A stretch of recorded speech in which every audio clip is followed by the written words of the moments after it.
Bienvenidos a Código Fuente, un espacio donde la innovación, el talento y las personas se encuentran en el corazón de la transformación digital. Hoy, más que nunca, la resiliencia digital se ha convertido en un factor clave para el éxito de las organizaciones. A lo largo del programa, destacados líderes digitales y empresariales compartirán sus estrategias, experiencias y visiones sobre cómo la tecnología, el liderazgo y las personas convergen para crear organizaciones resilientes, ágiles y mejor preparadas para el futuro. Estás en Código Fuente. ¡Empezamos! Buenas noches, soy Javier García Quintela, CISO de Repsol. Gracias Ciberlideria por la oportunidad de entrevistar y estar aquí con Ruth del Campo, directora general del Dato en el Ministerio de Transformación Digital y de Función Pública. Buenas noches, Ruth. Tu cargo y tu posición, pues supongo que implican muchísima innovación. Me gustaría saber, para comenzar, ¿cuál es tu trayectoria? ¿Cómo llegas a ese puesto y ese reto que tienes por delante? Buenas noches a todos y buenas noches Javier y a todos los oyentes de este programa. Es un gusto estar aquí y bueno, comentar soy la directora general del Dato, como comentabas Javier, y llego aquí pues por un cúmulo de casualidades, como en la mayoría de las trayectorias de las personas, ¿no? Soy funcionaria de Tecnologías de la Información, de lo que se denomina el Cuerpo TIC, de la Administración General del Estado.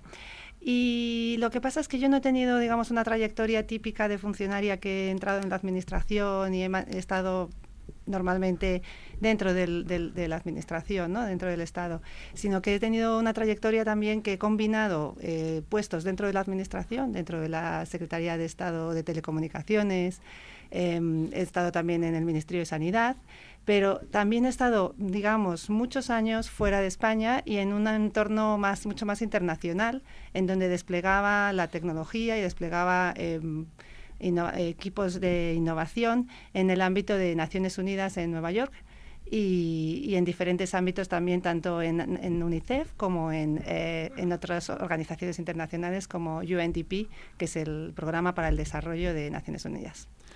Bueno, una trayectoria súper interesante. En esa visión internacional y muy ligado a la tecnología y a la innovación, ¿qué papel juega la resiliencia digital y cómo interpretas tú la resiliencia digital y qué características tiene? Sí, efectivamente. He tenido, digamos, la oportunidad, al estar en diferentes entornos, de ver cómo se afronta la resiliencia en entornos muy diferentes y muy diversos, ¿no? Pero directamente ahora mismo en lo que es la resiliencia en el ámbito digital, para mí la resiliencia en general es que eventos ajenos, eventos externos, no tengan un impacto directo en nuestros sistemas. Y eso es verdad que ahora mismo es muy complicado, ¿no? Tenemos ejemplos muy claros que han ocurrido en los últimos tiempos, en donde vemos como, por ejemplo, recientemente en el caso del apagón o de la caída del centro de datos en una zona de Estados Unidos, de la costa este de Estados Unidos, ha tenido un impacto directo en muchísimos negocios en España, ¿no?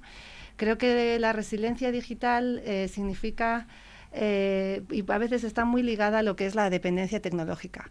Por eso es muy importante tener cierta soberanía tecnológica, no tener una dependencia extrema en todos los proveedores de otros países, para que podamos, digamos, tener un balance entre resiliencia y soberanía. Y en estos conceptos de soberanía, transformación tecnológica, etcétera, que parecen cada vez más complejos, ¿qué características, en tu opinión, tiene que tener un líder para poder impulsar en sus organizaciones estos temas? Bueno, yo creo que un líder tiene que tener, obviamente, muchas cualidades, ¿no? Creo que la primera es la ambición, porque un líder debe ser ambicioso en cuanto a sus objetivos y a los retos que quiere plantear. Por otro lado, creo que debe ser una persona con unas cualidades de adaptación muy fuertes y agilidad para ser ágil en cuanto a los cambios. Creo que muchas veces la inercia puede retraer la capacidad del líder a poder, digamos, adaptarse a los tiempos que tienen. Y después también tiene que tener mucha, por supuesto, empatía y cualidades personales, porque al final, aunque estamos hablando de implantación de tecnologías, de innovación, en realidad son personas, entonces generar una cultura organizacional basada en la empatía, en el respeto de las personas también, en el talento compartido, creo que es muy importante.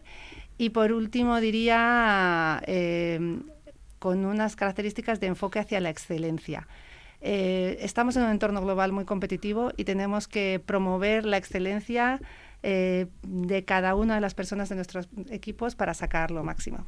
Y en esa ambición que dices que tiene que tener un líder y esa capacidad de innovación también, en tu dirección general y en el ministerio, ¿cómo, considerando que la tecnología cada vez es más rápida, hay muchísima y en distintas etapas de madurez, cómo decidís y cómo seleccionáis tanto las apuestas tecnológicas como el mejor de los momentos para implantar esas tecnologías?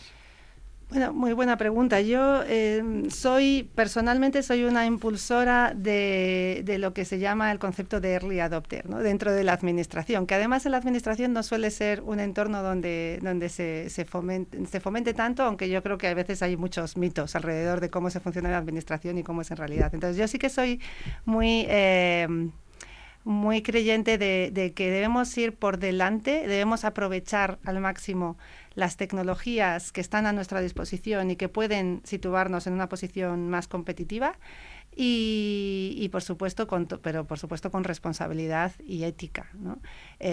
Por ejemplo, nosotros hemos empezado a trabajar muy pronto con pilotos de inteligencia artificial dentro de nuestros propios proyectos que estaban definidos de una determinada forma, pero que gracias a la inteligencia artificial hemos podido conseguir más resultados de los que inicialmente pensábamos, y a través de pilotos hemos ido probando con mucho pragmatismo, diría, pero a la vez con la ambición de decir, oye, si podemos conseguir un punto más, vamos a por ese punto extra.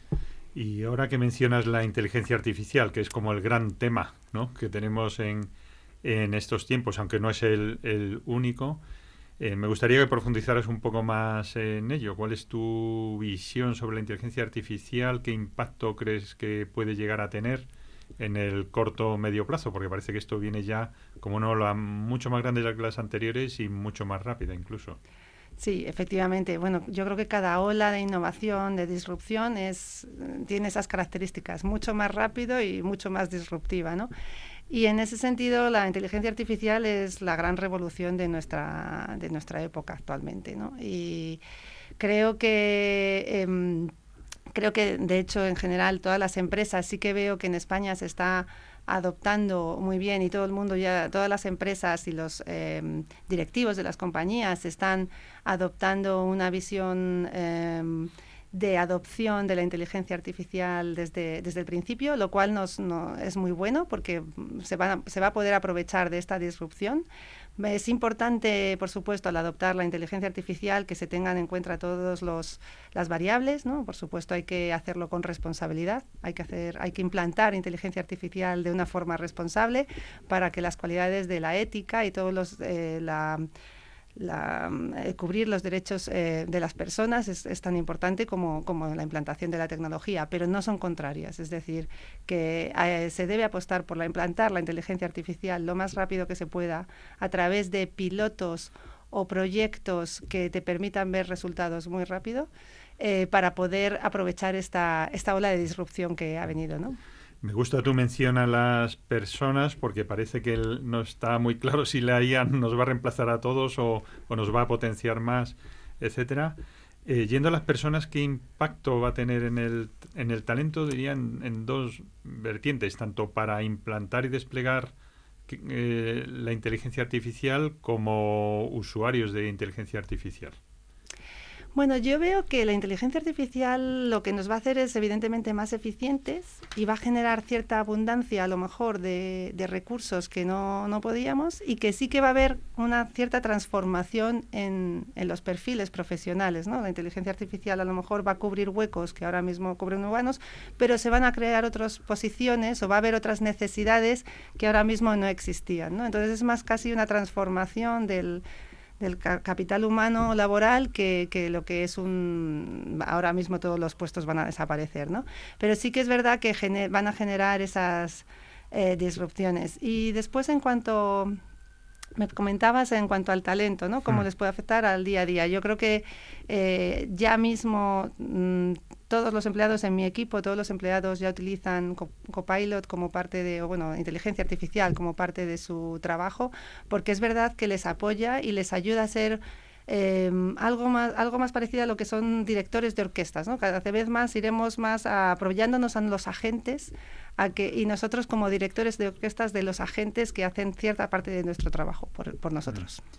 Y en este escenario de innovación y de IA, déjame hacerte una pregunta desde mi perspectiva de ciberseguridad y CISO, ¿no? ¿Cómo balanceas la aportación de innovación y el avance que eso supone con la seguridad en sí misma de los sistemas y la seguridad de la información que cada vez estas IAs y otro tipo de sistemas tienen acceso a ellas? Bueno, yo creo que la seguridad no es contraria a la innovación, ¿no? Es al contrario. Nosotros desde la Dirección General del Dato promovemos el uso de los datos de forma responsable y el uso de los datos utilizando las tecnologías más innovadoras posibles, ¿no? Pero de forma responsable. Y en esa forma responsable en Europa tenemos un marco legal bastante completo para ayudarnos a determinar o ayudarnos a desarrollar la innovación cuidando y respetando los derechos y los valores europeos, ¿no? Por ejemplo, en el Reglamento General de Protección de Datos no te dice que no puedas utilizar los datos, te dice que, tienes que emplear una serie de garantías para poderlos utilizar y para que se puedan usar de forma responsable. Y en esa visión de, digamos, de riesgo, etcétera, en tu perspectiva, las empresas que necesitamos cada vez innovar más y ser más competitivos también, ¿cuáles son las principales barreras que detectas en organizaciones, empresas, etcétera, a la hora de dar todo este impulso tecnológico? Pues yo creo que a veces, diría que a veces es el desconocimiento. El propio desconocimiento o el miedo genera cierta parálisis de, hay esta regulación, pues no hago nada, ¿no? Es más sencillo a veces no hacer nada que hacerlo, porque, sin embargo, creo que cada vez más se está promoviendo el desarrollo, pero conociéndolo y con las normas, ¿no? Esa es mi visión. ¿Y qué tipo de oportunidades percibes o identificas como las mejores a las que podemos optar en las distintas organizaciones para tomar ventaja de todo este impulso? En las oportunidades, yo creo que ser innovadores a la hora de utilizar tecnologías, ser cautos y conocer los riesgos para mitigarlos de forma responsable, creo que es la forma de hacerlo. Y poniendo la vista, claro, la IA ya está aquí. O sea, ya llevamos un tiempo, no mucho tiempo, pero un tiempo que parece a veces muchísimo, hablando de la inteligencia artificial, el impacto, las posibilidades, etcétera, etcétera. Y es una ola que ya está aquí y está teniendo un impacto y va a tener un impacto en el corto medio plazo, ¿no? Pero mirando un poco más allá, o sea, 5 años vista o incluso un poco más allá, ¿cómo ves ese futuro para las organizaciones y el mundo tecnológico, etcétera? Es verdad que como estamos con la inteligencia artificial y lo que comentábamos antes, ¿no? Que todas las olas cada vez van más rápido y todo está ocurriendo más rápido, es casi hablar a 10 años vista, lo veo como un horizonte temporal muy largo para poder predecir, pero sí que creo que tenemos ciertas tecnologías o ciertas disrupciones que van a ocurrir gracias a la inteligencia artificial y a otra serie de factores. Por ejemplo, ahora mismo en Europa no existe el coche autónomo, pero yo sí que veo que en los próximos años podremos ver coches autónomos, o al igual que estaremos viendo antes incluso tractores autónomos en la agricultura, en donde podremos ver cómo utilizan, ¿no? Y esas, por ejemplo, con esa tenemos déficits de conductores de camiones o algo así, y esa disrupción seguramente ayudará a paliar en algunos casos los retos vinculados a la automoción, ¿no? ¿Y cómo ves un líder de dentro de 5 años o un poco más allá? O sea, si alguien joven líder que nos escuche ahora mismo, ¿cómo lo visualizas? ¿O qué mensaje le darías? Pues debe ser un líder muy empático, que tenga muchísimas habilidades más allá de lo que son las habilidades que estudiamos en la universidad, ¿no? Habilidades sociales, que tenga muchísima capacidad de adaptación y que pueda ser muy estratégico viendo lo que ocurre más adelante, ¿no? Es decir, que si por ejemplo una empresa, estaba leyendo hace poco sobre el Innovator's Dilemma, ¿no? Las empresas consolidadas que a lo mejor sí son líderes ahora en su sector, se dedican muchas veces a innovar o a generar optimizaciones dentro de su negocio actual y no ven lo que va a ocurrir dentro de 2 años, que va a ser una disrupción completa y que a lo mejor en el momento actual supone una parte del negocio muy pequeña, pero que dentro de unos años va a suponer pues su pérdida de posición de liderazgo, ¿no? Entonces creo que un líder del futuro, un líder joven, debe tener esa combinación de ver el presente pero adelantarse al futuro. Bueno, me gusta esa visión de anticipación. ¿Algún consejo final les das ya para terminar? Para los jóvenes que busquen o trabajen en aquello que les gusta, porque la pasión es súper importante para poder desarrollarte profesionalmente. Le dedicamos muchísimas horas al trabajo y siempre hacer algo que te guste y con una cultura de excelencia creo que es la mejor forma. Me parece un gran consejo, Ruth. Me quedo con el mensaje de poner pasión en lo que uno hace y los retos que tiene por delante.